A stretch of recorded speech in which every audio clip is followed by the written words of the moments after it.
पहली बार प्रधानमंत्री बन करके लाल किले के प्राचीर से, from the ramparts of Red Fort, he had said that हम स्वच्छता अभियान, दीपेंद्र बैठ जाओ, no disturbance, please sit down. Beti Bachao Beti this is Padhao, not the way to conduct in the house. You are a senior member. Please sit down. No, I will not bear this. Beti Bachao Don't बेटी go in that पढ़ाओ direction. और Have some स्वच्छता अभियान, positivity. Please sit down. Sorry. इसके बारे Don't में, force my hands. इसके बारे में जब लाल किले के प्राचीर से प्रधानमंत्री जी ने कहा, from the ramparts of Red Fort, जब कहा तो उस समय राजनीतिक लोगों ने कहा था ये बड़ा गैर राजनीतिक की क्या सस्ता की बात प्रधानमंत्री लाल किले से कर रहे हैं।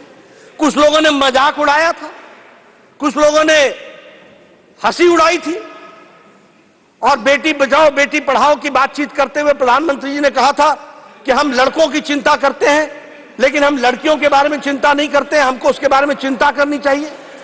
इस पर भी बहुत कटाक्ष हुए थे।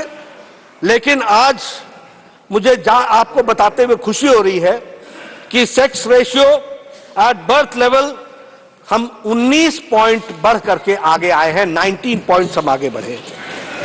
उसी तरीके से gross enrolment in higher education has increased by 18%, 18% बढ़ गया है। उसी तरीके से फर्स्ट टाइम देश में सेक्स रेशियो टोटल पॉपुलेशन का, out of 1000 male, females are 1020, female का सेक्स रेशियो बढ़ गया। ये आज बेटी बचाओ बेटी पढ़ाओ का हम सबको ध्यान में आता है कि हम सबको उसका क्या फायदा मिला है। जहां तक स्वच्छ भारत का सवाल है, 11 साढ़े 11 करोड़ इज्जत घर बनाना, मैं यहां बोलना चाहता हूं, 50 साल से ज्यादा आप राज किया आपने। हम लोग भी जब नेशनल हाईवे पर जाया करते थे तो झुंड की झुंड महिलाएं अपने दैनिक नित्य क्रम के लिए हाईवे से गुजरती हुई हम देखते थे। हम देखते थे कि वो सूर्यास्त और सूर्योदय का इंतजार करती थी, क्योंकि उनको अपना दैनिक नित्य क्रम उससे पहले करना होता था।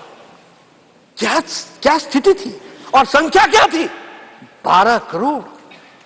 कभी सोचा नहीं था, कभी समझा नहीं था कि ये कैसी समस्या है। समझते भी कैसे? अगर सिल्वर स्पून से के साथ पैदा होते हैं, वो क्या जाने गरीब का दर्द, वो समझते हैं तो प्रधानमंत्री मोदी जी समझते हैं कि गरीब का दर्द क्या है और गरीब बहन की तकलीफ क्या होती है। आज 12 करोड़ बहनों को इज्जत घर दिया गया है। 12 करोड़ बहनें जब हम बोलते हैं तो 12 करोड़ चिल्ड्रन भी साथ में जुड़ते हैं, 12 करोड़ फैमिलीज भी साथ में जुड़ती हैं। किस तरीके का उनके साथ बर्ताव होता था, क्या क्या उसके साइड इफेक्ट, बैड इफेक्ट्स होते थे, वो सब हम सबको मालूम है। उनको इज्जत देने का काम प्रधानमंत्री मोदी जी ने किया और यूनाइटेड नेशंस ने भी उसको रिकॉग्नाइज किया और प्रधानमंत्री जी को उसके लिए सम्मानित किया। यह भी हमको ध्यान में रखना चाहिए। उसी तरीके से अगर हम प्रधानमंत्री आवास योजना की बात करें, आपको जानकर के खुशी होगी कि प्रधानमंत्री आवास योजना में हमारे 69% ओनरशिप जॉइंटली या इंडिविजुअली महिलाओं के पास है, महिलाओं को मिला। एलपीजी गैस कनेक्शन, मैं हिमाचल के गांव से आता हूं, मुझे मालूम नहीं कि आप लोगों ने गांव को कितना देखा होगा, लेकिन हमारे यहां गांव में बहनें सुबह 4 बजे उठती थी, जंगलों में जाती थी, पेड़ों पर चढ़ती थी, लकड़ी काटती थी, लकड़ी का बोझा लेकर के आती थी, सुबेरे उस लकड़ी को जलाती थी। और लकड़ी, कच्ची लकड़ी को जलाना कितना कठिन काम है और कितना धुआं निकलता है उसमें से, उसका अंदाजा लेना चाहिए। आंखों से पानी आ जाता था, फेफड़े खराब हो जाते थे। इस तरीके का जीवन जीती थी हमारी बहनें। आज एलपीजी गैस कनेक्शन के कारण, और एलपीजी गैस कनेक्शन की जब मैं बात करता हूं तो उसकी भी संख्या 9 करोड़ से ज्यादा है, यानी 9 करोड़ लोग, 9.58 करोड़ बहनें जिनको एलपीजी गैस का कनेक्शन दिया गया और उसके माध्यम से उनको आज वो 5 मिनट के अंदर पतिदेव को भी चाय पिलाती हैं, घर को संभालती हैं और उनका एम्पावरमेंट हुआ है, उनका सशक्तिकरण हुआ है। यह परिस्थिति आकर के खड़ी हुई है। अगर मैं बात करूं जल जीवन योजना के बारे में, मुझे याद है पहाड़ों में बहने 2-2 किलोमीटर नीचे पहाड़ से उतरकर पानी लेने के लिए, एक घेला पानी लेने के लिए 2-2 घंटे लगाती थी। नीचे जाना, पानी लाना और फिर चढ़ाई चढ़ करके घर पहुंचना। यह परिस्थिति हमने देखी है। आज जल जीवन मिशन में 10 करोड़ घरों को और 68% हमारा पानी का कनेक्शन का कवरेज दिया जा रहा है। मुद्रा योजना 70% लोन्स उसमें सैंक्शन हुए। ट्रिपल तलाक एक सामाजिक बुराई, और उसमें भी मैं बता दूं, जो आकाएं लंबे समय तक राज करते रहे उनको मालूम होना चाहिए, there is no triple talaq in Bangladesh, there is no triple talaq in Pakistan, there is no triple talaq in Iran, there is no triple talaq in Iraq, there is no triple talaq in Syria, there is no triple talaq in Indonesia. ये सब मुस्लिम और Muslim dominated प्रदेश रहे, देश रहे, लेकिन हमारा Bharat triple तलाक चला हुआ था। सुप्रीम कोर्ट ने कह रखा था, उसके बावजूद भी क्यों? क्योंकि हम माइनॉरिटी की पॉलिटिक्स करते थे, अपीजमेंट की पॉलिटिक्स करते थे, ये वोट बैंक की पॉलिटिक्स करते हैं। ये प्रधानमंत्री मोदी जी की इच्छा शक्ति थी। आज ट्रिपल तलाक खत्म हो गया और मुस्लिम महिलाओं को इज्जत से जीने का अगर अधिकार दिया तो प्रधानमंत्री मोदी जी ने। उसी तरीके से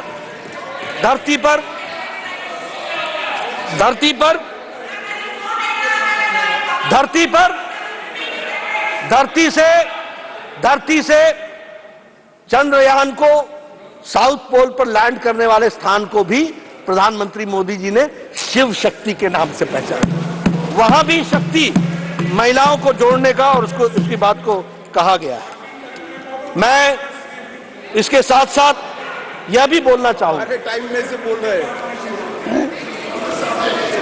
मैं यहां यह भी बोलना चाहूंगा कि यह सारी महिला सशक्तिकरण के कार्यक्रमों के माध्यम से देश को आगे बढ़ाने का काम किया है और इसी में आज एक नई कड़ी जुड़ रही है और वो है महिला शक्ति वंदन का विधेयक को पास करना। मैं सभी से तो अपील करूंगा ही, लेकिन इसके पहले कुछ और विषय भी मैं आपके सामने रखना चाहूंगा। एक चर्चा आज सुबह से मैं देख रहा हूं कि चर्चा चल रही है कि ओबीसी का ध्यान नहीं रखा गया, ओबीसी की चिंता नहीं की गई, ओबीसी के बारे में कुछ सोचा नहीं गया। ठीक है, राजनीति में इस तरीके के वक्तव्य चलते हैं और वक्तव्य चलते चलते यहां तक पहुंच गया कि 70 सेक्रेटरी में 3 ही शायद ओबीसी। अब मैं इसमें सिर्फ ज्ञानवर्धन करना चाहूंगा, मैं ज्ञानवर्धन करना चाहूंगा कि काका कालेलकर की रिपोर्ट नेहरू जी के टाइम की कहां पड़ी हुई थी? मंडल कमीशन इंदिरा गांधी जी के टाइम पर, राजीव गांधी जी के टाइम पर कहां पड़ा हुआ था? क्या हुआ उसका? क्या कर पाए उसको? 1992 में सुप्रीम कोर्ट ने कहा कि आप सर्विसेज में ओबीसी को रिजर्वेशन दीजिए और 1995-96 में एससी, एसटी और ओबीसी कैटेगरी सर्विसेज में जुड़ी और ऑल इंडिया सर्विसेज में जुड़ी।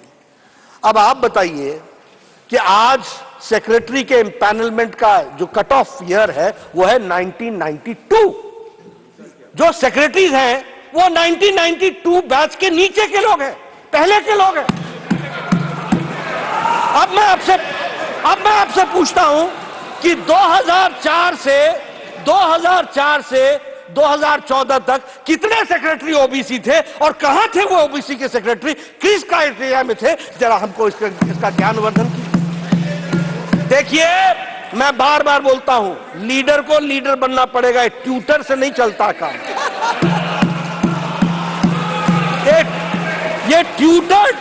ये ट्यूटर्ड स्टेटमेंट से नहीं चलता है काम, और वह भी ट्यूटर अगर कोई लीडर हो तो भी समझ में आता है। ये एनजीओ को लेकर के आ जाते हो, जिन एनजीओ को जिनको आता न पता न सता, कोई चीज जानकारी नहीं, वो आपको समझाते हैं और आप बोल करके सोचो I was shocked and shattered and shattered and shocked.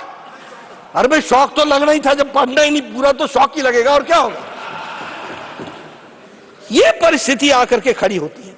लेकिन मैं यहां ये बताना चाहूंगा,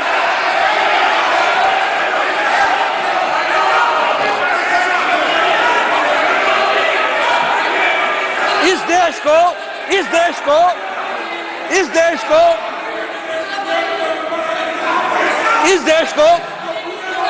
सर पॉकेट में हाथ रख करके बोला नहीं जाता है। सर पॉकेट में हाथ रख करके बोला नहीं जाता है। नो पार्लियामेंट्री एटिकेट्स नहीं है। सर ये भारत में, आजाद भारत में ओबीसी की बात करते हैं, ओबीसी की बात करते हैं। भारत को पहला ओबीसी प्रधानमंत्री भारतीय जनता पार्टी एनडीए ने दिया, यह भी हमको ध्यान रखना। ये ओबीसी की बात करते हैं। मैं कांग्रेस की बात कर रहा हूं। कांग्रेस और भैया मैं कांग्रेस की बात, कांग्रेस दूसरा आज 27 मंत्री ओबीसी के हैं, 27 मंत्री। और हमारे एमपीज, मैं सर कांग्रेस की बात कर रहा हूं, उनकी बात नहीं कर रहा हूं। देवेगौड़ा जी हमारे हैं।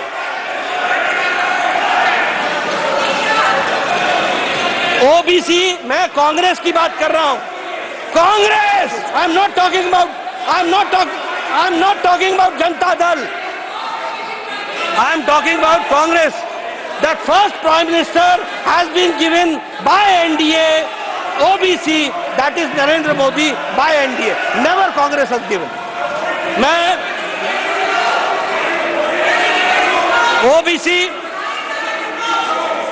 मैं